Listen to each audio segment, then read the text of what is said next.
Bonjour Stéphane Cor. Bonjour Mégane. Plaisir de vous retrouver comme chaque semaine. Vous êtes notre spécialiste du numérique. On va parler des Jeux Olympiques. Je sais que vous êtes fan de sport.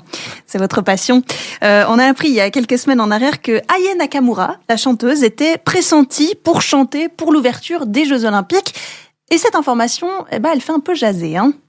Oui, grosse polémique en France, mais comment Aya Nakamura pressentie comme... Alors bien sûr que cette information n'a pas encore été confirmée, c'est juste un présupposé par rapport à ce qu'elle est potentiellement envisagée comme pouvant être cette chanteuse-là. Oui, c'est une rumeur, quoi, pour voilà, faire simple. Pour l'instant, en tout cas, il n'y a rien qui a été vraiment fermement confirmé. Mais le problème, c'est que il y a eu énormément de critiques et que ces critiques ne se sont pas basées uniquement sur sa qualité ou non-qualité artistique en tant que chanteuse, mais elle était victime d'une campagne de ce qu'on appelle du bashing, de dénigrement, qui est basé sur son physique, sur son origine, sur plein d'éléments qui n'ont rien à voir avec finalement sa qualité artistique.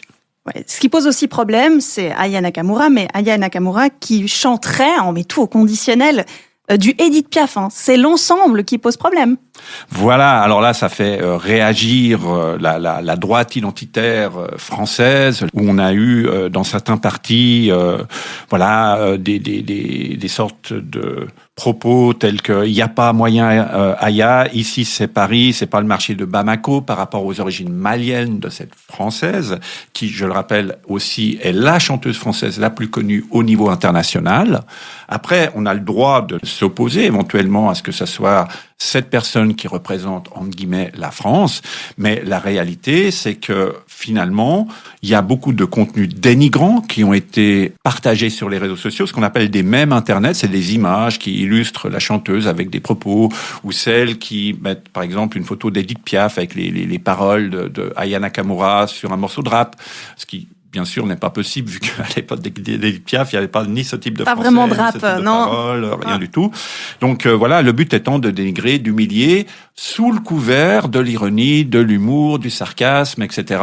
Et le problème, c'est que beaucoup de gens vont relayer ces contenus sans forcément être eux-mêmes dans finalement une sorte de pensée raciste, ultranationaliste, extrémiste ou autre, mais ils vont quand même contribuer à l'amplification du phénomène qui, à la base, a été créé par des mouvements, justement, identitaires d'extrême droite et autres. Donc, il faut faire très attention à prendre de la distance et à essayer d'évaluer si le contenu qu'on est en train de partager a une connotation raciste ou discriminante. Donc oui, on peut critiquer ou ne pas être d'accord avec la qualité de la prestation artistique, mais il faut faire la part des choses et des fois, il vaut mieux contextualiser ces messages et ne pas simplement partager parce qu'il suffit d'un clic pour faire quelque chose. Il faut prendre un peu de distance. Aya Nakamura, c'est un exemple. J'ai l'impression qu'il y a de plus en plus ces phénomènes où vraiment, sur les réseaux sociaux, on pointe du doigt quelqu'un à titre perso. Oui, quand on n'a pas des fois grand-chose à dire sur la qualité de la personne, on va l'attaquer directement sur son physique, sa tenue,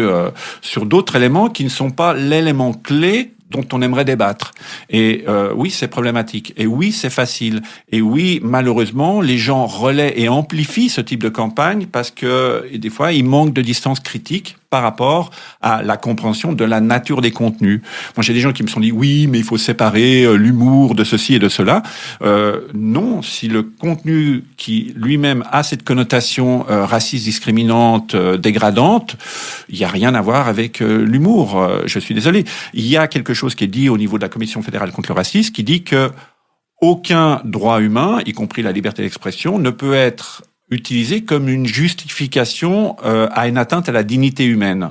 Et c'est aussi présent au niveau de la Déclaration des droits de l'homme, où le respect d'autrui est un élément fondamental. C'est aussi défini dans la notion de citoyenneté numérique, que ce soit au niveau suisse européen, où le respect d'autrui est aussi une valeur fondamentale. Ça se trouve, ça aurait été plus simple que Édith Piaf chante du Aya Nakamura, ça nous aurait évité beaucoup d'histoires, non ? Alors, avec l'intelligence artificielle, on devrait pouvoir y arriver. Lancez l'idée, Oui, Stéphane. À la semaine prochaine. À la semaine prochaine.